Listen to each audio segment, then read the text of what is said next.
تو میں کہوں گا اسٹیٹ کا ریئیکشن بہت کویسچنیبل تھا. اب دیکھیں اتنا بڑا سانحہ ہوا تھا, کسی ایک شخص نے اٹھ کے ایک بہت بڑے گروپ آف پیپل کو کنونس کر دیا کہ آپ اپنی جان داؤ پہ لگا دیں کہ میری ایک پروفیسی ہے اور اس پروفیسی کے نتیجے میں ہم کربلا پہنچ جائیں گے.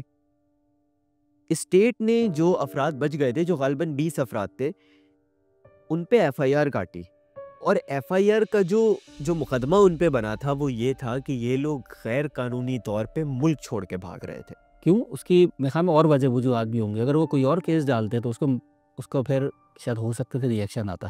تعجب ہے اس بات پہ کہ اتنا بڑا سانحہ ہو گیا تھا, بجائے اس کے کہ اس پہ انویسٹیگیشن کی جاتی, کوئی ایسے میجرز انٹروڈیوس کیے جاتے جس سے فردر ایسے واقعات کو روکا جا سکے. اور پھر اس کے بعد ہوا یہ کہ ایک مقامی بزنس مین تھے, تو انہوں نے یہ جو 20 افراد بچ گئے تھے ان کو اسپانسر کیا اور ان کو کربلا بھجوایا. اب ایک بات یہاں پہ اور وہ یہ کہ اس سے ایک تاثر یقیناً ایسا گیا ہوگا جیسے نسیم فاطمہ کی جو پروفیسی تھی وہ فلفل ہو گئی. یہاں پر اس معاملے کا تعلق غربت سے بھی ہے اور پیری مریدی سے بھی ہے. آپ کے ملک میں ماشاءاللہ یہ جو پیر آف گولڈرا شریف ہیں, شاید یہ جو شف علی سرکار, وہ جو ایک پھونک سے لوگوں کو ہیل کر دیتے ہیں, یا پھر جو کرنٹ والے بابا ہیں جو لوگوں کو کرنٹ لگا کے دیوانہ بنا دیتے ہیں. تو اس طرح کی جو چیزیں ہیں یہ ہمارے ملک میں کوئی نئی نہیں ہے. جن کو کوئی شارٹ اور فاسٹ اینڈ ایزی سکسیس چاہیے ہوتی ہے کسی بھی صورت میں. اگر کوئی غریب ہے تو وہ امیر ہونا چاہتا ہے, کسی کو کوئی بیماری ہے تو وہ کیور ہونا چاہتا ہے. تو اس چکر میں انسان ڈیسپریٹ ہوتا ہے, کچھ ڈھونڈ رہا ہوتا ہے حل. اور یہ پیر فقیر اور ایسے لوگ جو ہیں وہ ان کو وہ اسکیپ پرووائڈ کر دیتے ہیں, وہ آفر کرتے ہیں کہ یہ ہم کر سکتے ہیں. تو انسان جو ہے مجبور ہو جاتا ہے ان کے پاس جانے کے لیے. ہمارے یہاں ایک اور چیز بڑی عجیب ہے کہ اگر کسی کا کوئی خواب کوئنسائڈ کر جائے کسی واقعے سے تو اس کو ہم سمجھنے لگتے ہیں کہ اس کو سچے خواب آ رہے ہیں. حالانکہ کہا یہ جاتا ہے کہ سچے خواب جو ہے وہ صرف انبیاء کو آیا کرتے تھے. جیسے حضرت ابراہیم کے بارے میں آتا ہے کہ انہوں نے اپنے بیٹے کو قربان کرنے کا خواب دیکھا اور پھر انہوں نے قربان کرنے کا عمل بھی کیا. پرابلم یہ ہے کہ پھر ہم اس کو ایک کلٹ کی طرح فالو کرنا شروع کر دیتے ہیں اور اس سے اپنے مذہب کو بھی جوڑ لیتے ہیں, اس پہ اپنا دین ایمان بنا لیتے ہیں. اور شاید یہاں پہ یہی ہوا کہ جو لوگ تھے وہ ان کے پیچھے چلتے ہوئے کسی خاتون پائپر کی طرح ان کو لیتے ہوئے چلی گئی. 8ویں صدی کا ایک کریکٹر تھا مقنع خراسانی, کہتے کہ وہ بہت بصورت ہوتا تھا تو لوگ اس کو فالو نہیں کرتے تھے. وہ ابو مسلم خراسانی کے لشکر میں تھا جنہوں نے عباسی سلطنت قائم کرنے میں بڑا اہم کردار ادا کیا تھا. تو ابو مسلم کا جب قتل ہو گیا تو اس کے بعد اس نے بغاوت کر دی عباسی سلطنت کے خلاف. لیکن فالو کیسے کریں لوگ اس کو, اس کی شکل اتنی کراہیت والی تھی, تو اس نے اپنے چہرے پہ ایک ماسک پہن لیا تھا اور کہتا تھا کہ میرے نور کی تاب کوئی نہیں لا سکتا اسی لیے میں پہنتا ہوں.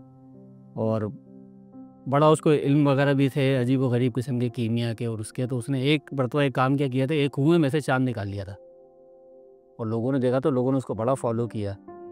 بعد میں اس کے خلاف عباسی حکومت نے جب لشکر بھیجا, اس نے کچھ کامیابی بھی حاصل کی, کئی قلعے بھی بنائے, اور بالآخر آخری جنگ میں یہ جب ہارنے لگا تو 2000 لوگ اس کے ساتھ تھے. اس نے بہت بڑی آگ جلائی اور لوگوں کو کہا کہ جو میرے ساتھ فردوس بری میں جانا چاہتا ہے وہ اس آگ میں کود جائے, اور آخر میں وہ خود بھی کود گیا. یہ جو معاملات ہیں یہ اس وقت زیادہ پیش آتے ہیں جب حقیقت سے آپ دور ہوتے جاتے ہیں اتنا زیادہ, جب آپ خوابوں کی دنیا میں رہنے لگتے ہیں. اور یہاں پر بھی خواب کا ہی معاملہ ہے کہ ان خاتون کو ایک خواب آیا. PACHS میں اس جگہ پر ایک اچھے سے گھرانے کے اندر ایک اس طرح کا واقعہ پیش آیا. ان کے گھر والے کیا کریں گے اگر وہ اپنی بیٹی سے یا کسی سے بھی اس طرح کی بات سنیں گے؟ اگر پڑھا لکھا اور سمجھدار گھرانہ ہوگا تو وہ اسے ایک ماہر نفسیات کے پاس لے کے جائے گا. ایک یہ مسٹیکل ڈیلوژنل ڈس آرڈر ہوتا ہے کہ اس میں آپ کو یہ ہوتا ہے کہ مجھے جو ہے نا امام مہدی کی آواز آ رہی ہے, مجھے خدا کی آواز آ رہی ہے, میں نبی کی آواز آ رہی ہے, یا مجھے نبوت کے لیے چن لیا ہے. کتنے لوگ نبوت کا دعویٰ کر لیتے ہیں. اور یہ صرف مسلمانوں میں نہیں, یہ کرسچن دوسرے مذہبوں میں بھی ہوتا ہے. اور کرسچنز میں جو ہے وہ کہتے ہیں مجھے جیزس نظر آ رہے ہیں, یا ان کی آواز آ رہی ہے, یا ہولی اسپرٹ کی آواز آ رہی ہے. تو دراصل یہ ذہنی بیماری ہوتی ہے, ڈیلوژنل ڈس آرڈر ہوتا ہے, اور یہ اچھا خاصا کامن ہے. آپ مگر کیونکہ یہ ہے بلاسفیمی, بہت لوگ کہتے ہیں یہاں پہ تو مار دیا جاتا ہے, کوئی میں خاص سے سننے کو بھی تیار نہیں ہوگا اس کی ایکسپلینیشن. پہلے ہی مر جاتے ہیں, یہاں پولیس بھی پکڑ لیتے, تھانوں میں پولیس والے ہی مار دیتے ہیں. اتنے لوگ محفل سما میں موجود ہے, سب کو حال آگے. یہ تو اس ٹائپ کے واقعات ہیں، سب کی ایک مذہبی ایک وہ ہے طے ہے ان کے نیچے. اور کیونکہ لوگ سمجھتے ہیں کہ اگر کوئی شخص جس طرح پہلے کے واقعات مکنہ ٹائپ کے واقعات بھی اسی طرح کے ہیں کہ وہ کہتے ہیں کہ فلانے کی روح میرے اندر حلول کر گئی ہے، اب جو میں حکم دے رہا ہوں وہ اصل میں اس کی طرف سے حکم ہے. ڈنڈے والے بابا بڑے مشہور تھے، جن پہ جو ہمارے بڑے بڑے وزرائے اعظم گزرے تو ان سے جا کے ڈنڈا لگوایا کرتے تھے. اس کو ہم کہتے ہیں شیئرڈ ڈیلوژنل ڈس آرڈر یا شیئرڈ سائیکوٹک ڈس آرڈر، جس کو یہ بیماری ہوتی ہے. کچھ کیسز میں، ریئر کیسز میں، وہ اپنے آس پاس کے لوگوں کو بھی انفلوئنس کرنا شروع کر دیتے ہیں. یوزلی یہ ہوتا ہے کہ کوئی قریبی رشتہ دار ہوتا ہے یا بہت قریبی ساتھی ہوتا ہے جس کے ساتھ زیادہ ٹائم گزارتے ہیں، آپس میں بہت زیادہ ٹائم گزارتے ہیں وہ لوگ، اور دوسری دنیا سے ذرا سیکلوڈڈ ہوتے ہیں، تو وہ انسان بھی اس پہ یقین کرنا شروع کر دیتا ہے. جیسے بڑا بھائی ہو، والد ہو، پہلی بہت انفلوئنس ہوتا ہے، تو وہ بھی اس کے ڈیلوژنس میں اس کے جھوٹ غلط خیالات کو بلیو کرنا شروع کر دیتے ہیں. اور بدقسمتی سے ہماری سیاست کا بھی اس سے تعلق ہے. اس طرح پیر اپنے پیچھے لوگوں کو چلا کے آگے لے کے چلے جاتے ہیں، اس طرح سیاست میں بھی زومبیز کا تصور ہے کہ وہ کوئی بات سننا نہیں چاہتے، جس کی آج کل ہم لوگ بہت مثالیں دیکھتے ہیں. ہمیں بچپن سے خواہش ہے کہ ہمارے ملک میں کوئی اچھا نظام آ جائے، کوئی اچھا لیڈر آ جائے جو ہمیں ترقی کی طرف لے جائے. تو اس چکر میں کتنے ایسے پولیٹیکل لیڈرز آئے جس پہ عوام اگری ہو جاتی کہ یہی ہمارا مسیحا ہے اور یہی جناب نمبر 1 ہے، یہی ہمیں اس مصیبت سے نکالے گا. پھر پتہ چلتا ہے کہ جناب وہ تو ویسے ہی تھے جیسے باقی ہیں. پھر کوئی نیا آ جاتا ہے، ہمیں ایکسپلائٹ کرتا ہے، ہم ہو بھی جاتے ہیں کیونکہ ہمیں بہت شدید ہماری کریونگ ہے یہ کہ ہمیں کچھ ایسا مل جائے. تو اسی طرح جو ونڈربل لوگ ہوتے ہیں وہ یہ اس کو راہ دکھاتے ہیں کہ ہاں میں کر دوں گا. یہ کینسر ہے کسی کو، کہیں گے ہاں یہ تو ٹریٹیبل ہے، میں کروں گا، دعا کروں گا، فلاں تعویذ کروں گا تو کینسر تو میں ٹھیک کر دیتا ہوں. اسی طرح اب مالی مسئلہ ہے، وہ تو میں نے کتنوں کو ارب پتی بنایا ہے اسی طرح سے. تو بندہ جو ہے نا کرنے لگتا ہے. آپ سوچیں نا کہ ایک مجمع میں آپ موجود ہیں اور وہاں پر 50-60 ہزار لوگ ہیں، آپ 1 2 3 کہیں اور پورا مجموعہ خاموش ہو جائے اور سوئی گرنے کی آواز بھی آئے. یہ تو طاقت کا اظہار ہے نا.